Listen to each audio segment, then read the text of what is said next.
Hello students, good morning.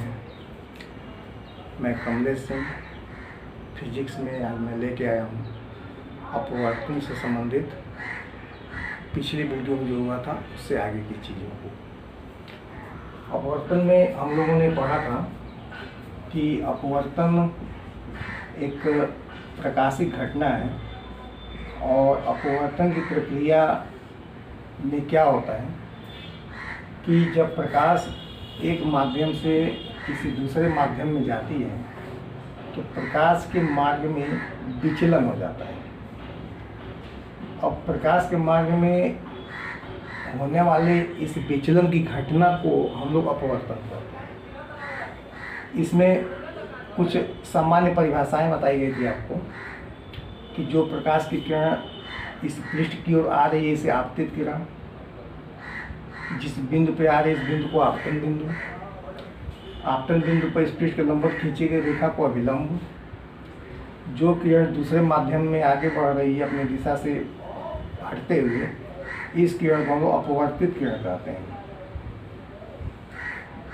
फिर इस अभिलंब और आपतित किरण के बीच के कोण को आपतन कोण और इस कोण को कहते हैं अपवर्तन कोण।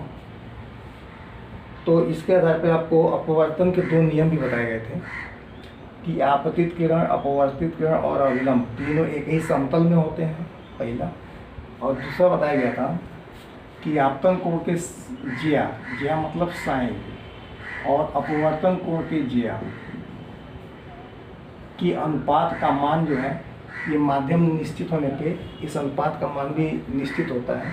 इसे हम लोग एक माध्यम के सापेक्ष दूसरे माध्यम का अपवर्तन करते हैं और इसको हम लोग 1n2 या n12 या 1μ2 अलग अलग बुक्स में अलग अलग तरह से संकेत प्रयोग किया जाता है, लेकिन आप कहीं भी लिख देंगे कि 1n2 या ये संकेत क्या है तो वही आपका उसमें माना जाएगा। जैसे आपने यही यूज़ किया तो इसको समझेंगे ऐसे कि पहले माध्यम के सापेक्ष दूसरे माध्यम का अपवर्तन और उसका मान जो होता है ये होता है sin i by sin r। इसके बाद ये सब हो चुका है, इसको हम लोग पढ़ चुके हैं। अपवर्तनांक किसे कहते हैं, अलग से इस बात को भी जानना आवश्यक है। तो माध्यम के बदलने पे प्रकाश के मुड़ने की घटना को अपवर्तन कहते हैं। प्रकाश के मुड़ने की जो घटना है इस घटना को हम लोग अपवर्तन कहते हैं। तो अपवर्तनांक किसे कहते हैं? तो अपवर्तन एक घटना है, अपवर्तनांक एक आंकिक मान है। अपवर्तनांक के मान को हम लोग इस सूत्र से प्राप्त करते हैं 1n2, मतलब पहले माध्यम के सापेक्ष दूसरे माध्यम का अपवर्तनांक कितना होगा तो वह अपवर्तनांक होता है sin i बटे sin r। इसमें आप स्पष्ट जानेंगे कि अपवर्तन एक प्रकाशिक घटना है और अपवर्तनांक एक आंकिक मान है, जिससे ये पता चलता है कि माध्यम बदलता है यदि तो प्रकाश की किरण कितना विक्षेपित होगी या कितना अपने मार्ग से विचलित होगी, ये चीज़ बताता है अपवर्तनांक। अपवर्तन का संबंध जो है अलग अलग वैज्ञानिकों ने अलग अलग तरह से अपवर्तनांक निकालने के लिए सूत्र दिए हैं। अपवर्तनांक निकालने का एक सूत्र तो यही हो गया, स्नेल के द्वारा दिया गया था। इसे हम स्नेल के नियम के नाम से भी जानते हैं। और भी कई सूत्र हैं, जैसे कि चाल के आधार पर भी हम लोग अपवर्तन निकाल सकते हैं। किसी माध्यम का अपवर्तनांक निकालना हो तो किसी माध्यम का अपवर्तनांक, ये अपवर्तनांक निकालना है अगर, तो इसके लिए हम लोगों को चाहिए वायु या निर्वात में प्रकाश की चाल। इसको हम लोग V से दिखाएंगे, इसको वायु निर्वात प्रकाश की चाल को C से दिखाएंगे। और माध्यम में प्रकाश की चाल, जिस माध्यम का अपवर्तनांक निकालना है उस माध्यम में प्रकाश की चाल,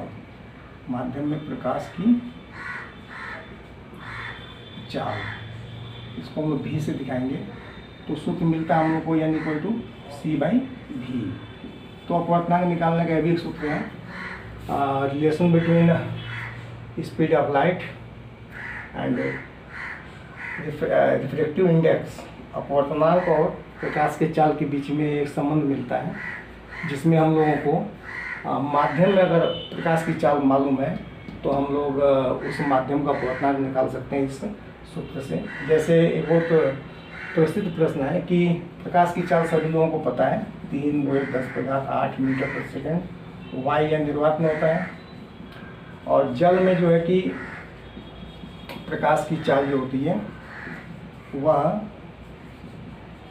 जल में प्रकाश की चाल v का मान जो होता है लगभग 2×10⁸ मीटर पर सेकेंड यदि मान लिया जाए, तो वायु के सापेक्ष जल का अपवर्तनांक, तो वायु को हम लोग a से दिखाएं एयर और जल को हम लोग W से दिखाएं, तो ये हो जाएगा ANW, मतलब वायु के सापेक्ष जल का अपवर्तनांक। और इसका मान तब हो जाएगा ये n हो गया तो C/v से, उसके बाद 3×10⁸ और बटे 2×10⁸, ये हो गया 3/2 यानी कि 1.5। तो अगर किस जल माध्यम में है तो उसमें प्रकाश की चाल अगर इतनी है तो वायु के सापेक्ष जल का अपवर्तनांक जो है 1.5 होता है। आप यहाँ देख रहे हैं कि ये अंश में भी, ये अंश और हर है, तो अंश में भी चाल है प्रकाश की और हर में भी प्रकाश की चाल है, तो अलग अलग माध्यमों में है। तो ऊपर जो चाल का मात्रक होगा वही नीचे भी होगा। इस प्रकार अपवर्तनांक का कोई मात्रक नहीं होता है, अपवर्तनांक का कोई मात्रक नहीं होता है।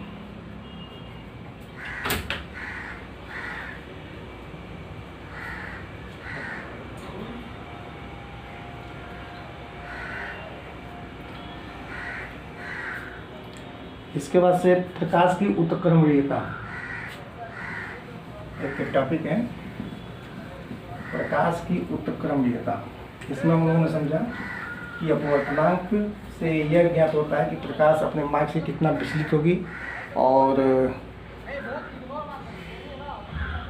अलग अलग माध्यमों में यदि प्रकाश की चाल पता है तो हम लोग उस माध्यम का अपवर्तनांक जो है प्राप्त कर सकते हैं। अगला टॉपिक है हम लोगों का प्रकाश की उत्क्रमणीयता, रिवर्सिबिलिटी ऑफ लाइट फेज। प्रकाश की उत्क्रमणीयता,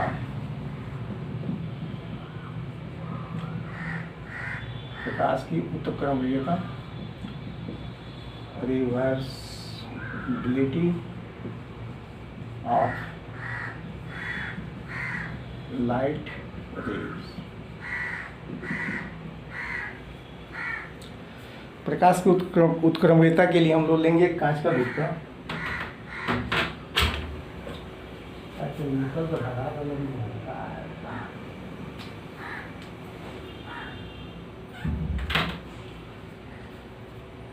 हम इसमें ले एक कांच का गुटका।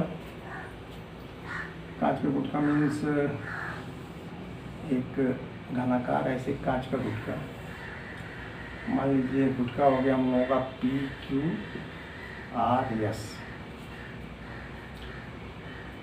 इसमें ये आपतित किरण है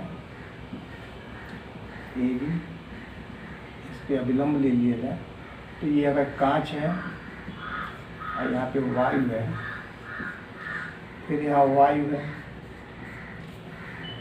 तो यहाँ क्या होगा, यहाँ पे होगा ये कि प्रकाश जब विरल से सघन माध्यम में जाती है तो अभिलंब की ओर झुकती है। जब प्रकाश विरल से सघन में जाती है तो अभिलंब की ओर झुकती है। इसके विपरीत जब सघन से विरल में जाती है तो अभिलंब से दूर हटती है। तो यहाँ पे अब ये कांच और वायु, तो यहाँ तो वायु से कांच में जा रही है प्रकाश, और यहाँ पे प्रकाश जो है कांच से वायु में जा रही है, तो निश्चित है यहाँ से क्या होगा, सघन से विरल में जाएगा तो अभिलंब से दूर हटेगा। अब इसमें हम लोग यदि आपतित किरण को आगे की ओर ऐसे बढ़ा दें तो आपतित किरण की दिशा, और इसको हम कहते हैं निर्गत किरण, इसको हम कहते हैं निर्गत किरण। तो आपतित किरण और निर्गत किरण आपस में समानांतर होते हैं, लेकिन इसमें अंतर ये होता है, कांच की गुटके की किरण अंतर ये आता है कि प्रकाश जो अपने मूल मार्ग से इतना विचलित हो जाती है, इसको हम कहते हैं पार्श्व विस्थापन। पार्श्व विस्थापन। तो किसी माध्यम में जब प्रकाश प्रवेश करता है तो प्रकाश अपने मूल मार्ग से थोड़ा सा विचलित हो जाता है, और मूल मार्ग से जो विस्थापित होता है उसी विस्थापित को हम कहते हैं पार्श्व विस्थापन। तो बात यहाँ पे पार्श्व विस्थापन की तो है, ठीक है, लेकिन यहाँ पे हम देखेंगे प्रकाश की उत्कर्षणीयता। तो ए बी आपतित किरण, बी सी को हम लोग कहेंगे अपवर्तित किरण, और सी डी को कहेंगे हम लोग निर्गत किरण। इसमें अगर अब ये हो गया पूरा सिचुएशन, आपतित प्रकाश ए बी है, तो इसमें अब हम आपकी ये निर्गत प्रकाश की दिशा को उल्टा करते हैं, मतलब इसको मोड़ दें वापस। तो अब आपतित किरण हो जाएगा डी सी, अपवर्तित किरण हो जाएगा सी बी, और निर्गत किरण हो जाएगा बी ए। तो इसी क्रिया को आपतित किरण ए बी तो निर्गत किरण सी डी, आपतित किरण डी सी तो निर्गत किरण बी ए। तो इसी ए बी और डी सी के संबंध को हम लोग कहते हैं प्रकाश की उत्कर्षणीयता। यानी आपतित किरण को अपवर्तित किरण में बदल दिया जाए तो अपवर्तित किरण जो आपतित किरण में बदल जाती है, बदल जाए यदि, तो वहाँ पे हम लोग कहते हैं कि यहाँ पे प्रकाश क्या है, उत्कर्षणीय है। तो यहाँ पे हम लोग बात करेंगे कि ये कोण अगर आई हो और ये आर हो और ये एस आर और पी क्यू सरफेस आपस में समानांतर हो, तो यह कोण भी आर होगा।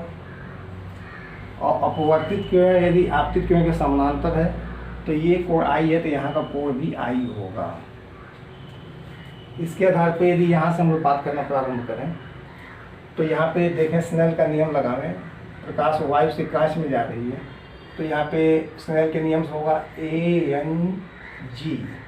ए हो गया एयर वायु के लिए, जी हो गया गिलास कांच के लिए, यानी वायु के सापेक्ष कांच का अपवर्तनांक।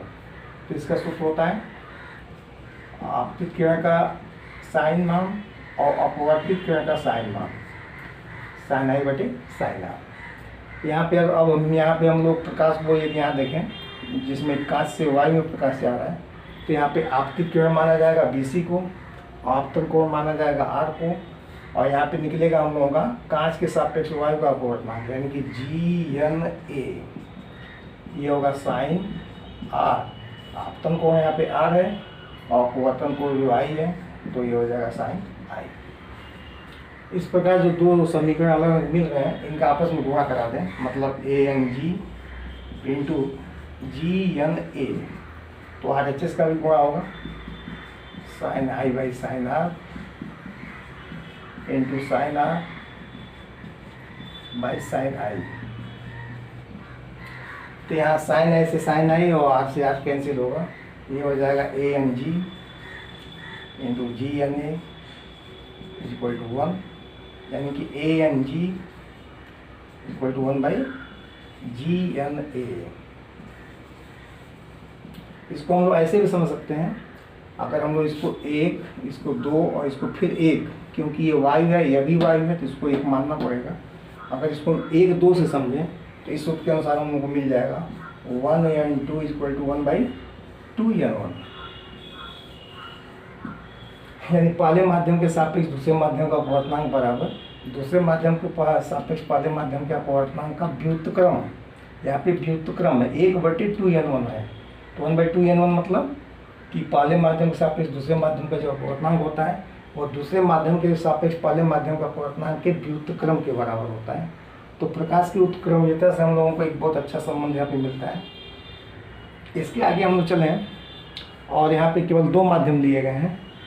अब 2 माध्यम की जगह उत्क्रमणीयता में इसको पहला कर लीजिएगा, और उत्क्रमणीयता में यदि हम लोग इसी में दूसरा करें जिसमें 2 की जगह 3 माध्यम है, तो उसमें भी हम लोगों को एक बहुत अच्छा सूत्र मिलता है, उस पर आंकिक प्रश्न भी आपको मिलेगा। अब हम लोग 3 माध्यम लेंगे, ये हो गया पहला माध्यम, यहाँ पे मान लीजिए पहला हो गया, दूसरा हो गया, और फिर यहाँ पे एक तीसरा माध्यम ले लें, और फिर प्रकाश जो यहाँ से पहले माध्यम में वापस जा रहा है, मतलब इसको वायु ले लें, इसको जल ले लें, इसको कांच ले लें, फिर प्रकाश जो वायु में ही निकल के जाएगा। ये इस तरह का सिचुएशन हो, एक माध्यम, दूसरा माध्यम और ये तीसरा माध्यम, फिर पहला माध्यम आ गया। अब यहाँ पे प्रकाश ऐसे चलेगा तो वायु से जल में जा रहा है, थोड़ा सा विक्षेपित होगा। फिर यहाँ से जल से कांच में जा रहा है तो और विक्षेपित होगा, अभिलंब की ओर मुड़ेगा। और फिर यहाँ कांच से वायु में जा रहा है तो फिर ये क्या होगा, फिर ये आपतित किरण के समानांतर हो जाएगा। ये निश्चित है समानांतर ही जाएगा यदि ये सरफेस आपस में समानांतर है तो। अब यहाँ पे आपतन कोण, यहाँ पे अपवर्तन कोण। अब ये अभिलंब और ये अभिलंब समानांतर होगा तो यहाँ पे फिर ये आपतन कोण हो जाएगा, R1 कर लें तो ये अपवर्तन कोण R2 होगा। फिर यहाँ कर लें R3 तो ये जो है I होगा, आपतन कोण के बराबर ही होगा, क्योंकि यह और यह रेखा समानांतर है। तो दो समानांतर रेखा जब त्रिज्या काटती है तो संगत कोण बराबर होते हैं, ज्यामिति से वो हो जाएगा। इसको आप लिखने के लिए सीधा सीधा मानेंगे, माना तीन समानांतर सतह पर स्थित माध्यम जो है वायु, जल और कांच है। प्रकाश जो पहले वायु से होकर फिर जल में, जल से होकर फिर कांच में, और अंतिम में जो है पुनः वायु में ही निर्गत होता है। तो उस स्थिति में आपतित और निर्गत के आपस में समानांतर होंगे। और आपतन कोण I है, पहला अपवर्तन कोण R1, तो दूसरा अपवर्तन कोण R2, तो तीसरा अपवर्तन कोण जो है फिर I के ही बराबर होगा। अब इन दो माध्यमों में हम लोग स्नेल का नियम लगा रहे हैं। स्नेल के नियम से, स्नेल के नियम से अब नियम ना लगा रहे, हम सीधे जो है यहाँ पे और यहाँ पे तीन जगहों पे स्नेल का नियम लगा रहे हैं। तो पहला निकलेगा 1n2, पहले माध्यम के सापेक्ष दूसरे का अपवर्तनांक, फिर दूसरे के सापेक्ष तीसरे का, यानी कि 2n3, और फिर यहाँ पे तीसरे के सापेक्ष पहले का, यानी कि 3n1। तो यहाँ क्या होगा, साइन I बटे साइन R1। फिर यहाँ क्या होगा, साइन R1 बटे साइन R2। यहाँ क्या होगा,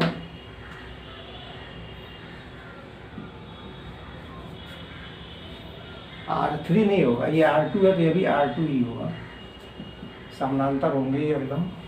तो साइन R2 बटे साइन I।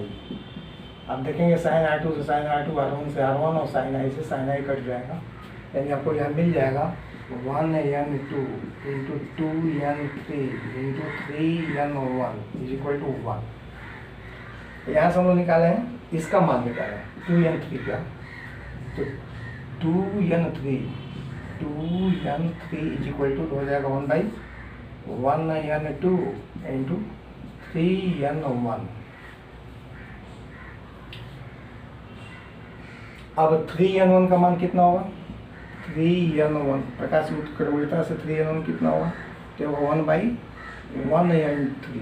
थोड़ा सा इस सूत्र को सही करने के लिए तो ये हो जाएगा 2n3 is equal to 1/1n2 into 1/1n3। तो 1/1n3 ये हर का हर है, तो अंत में ये जाएगा अंश में, तो यहाँ पे हम लोग को सूत्र मिलेगा 2n3 is equal to 1n3/1n2। मतलब तीन माध्यम होने पे दूसरे माध्यम के सापेक्ष तीसरे माध्यम का अपवर्तनांक का जो मान होता है, तो पहले माध्यम के सापेक्ष तीसरे का अपवर्तनांक और पहले माध्यम के सापेक्ष दूसरे का अपवर्तनांक के अनुपात के बराबर होता है, अनुपात के बराबर होता है। फायदा इसमें ये होता है कि हम लोगों को इनमें से तीन मानों में से 1, 2, 3 मानों में से कोई दो मान मालूम है तो हम लोग इसमें से बहुत आसानी से तीसरे मान की गणना जो है कर लेते हैं, की जा सकती है या करते हैं। ये है अपवर्तनांक में प्रकाश की उत्क्रमणीयता। उत्क्रमणीयता में ये हो जाएगा दूसरा, पहला आपको बताया गया 1n2 इक्वल टू 1/2n1 दो माध्यमों के लिए, और दूसरा सूत्र आपको बताया गया तीन माध्यमों के लिए 2n3 is equal to 1n3/1n2। तो अपवर्तनांक से संबंधित यहाँ पे बहुत सारी बातें हो गई। इस पे कुछ आंकिक प्रश्न बहुत अच्छे मिलते हैं आपको। जैसे मान लीजिए एक प्रश्न है, वायु के सापेक्ष जल तथा कांच के अपवर्तनांक। इस पे एक आंकिक प्रश्न आपको दिखा रहे हैं, बहुत अच्छा प्रश्न मिलेगा आपको। और इसमें प्रश्न में सबसे बड़ी बात है कि आपको अगर बातें समझ में आ रही हैं तो इसको हल करने में आपको कहीं तकलीफ नहीं होगा, बहुत आसानी से प्रश्नों का उत्तर दे सकते हैं आप। अभी हम एक प्रश्न दे रहे हैं आपको। जैसे प्रश्न में है कि वायु के सापेक्ष जल तथा कांच का अपवर्तनांक क्रमशः 4/5 और 5/2। वायु के सापेक्ष जल का यानी कि AnW और वायु के सापेक्ष कांच का AnG। AnW का मान दिया है, वायु के सापेक्ष जल का अपवर्तनांक 4/5 और कांच का 5/2। इसका दिया है 4/5, इसका दिया है 5/2। तो प्रश्न में आगे कह रहे हैं कि जल का कांच के सापेक्ष अपवर्तनांक ज्ञात कीजिए। जल का अपवर्तनांक कांच के सापेक्ष, तो ये क्या होता है? दूसरे माध्यम के सापेक्ष तीसरे माध्यम का अपवर्तनांक। तो जल के सापेक्ष कांच का अपवर्तनांक निकालना है तो WnG निकालना है आपको। WnG जल के सापेक्ष कांच का अपवर्तनांक।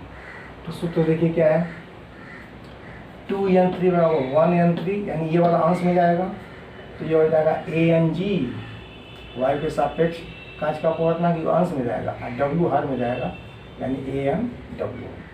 AnG यहाँ दिया हुआ 5/2/4/5, हो जाएगा 5/2 इंटू 5/4,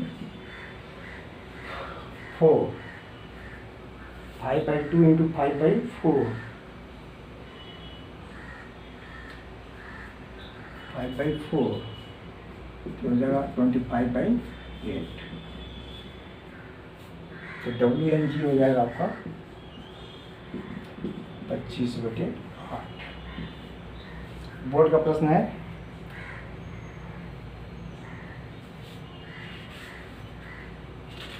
इसके बाद और भी प्रश्न, इस पर बहुत सारे अंकित प्रश्न मिलेंगे,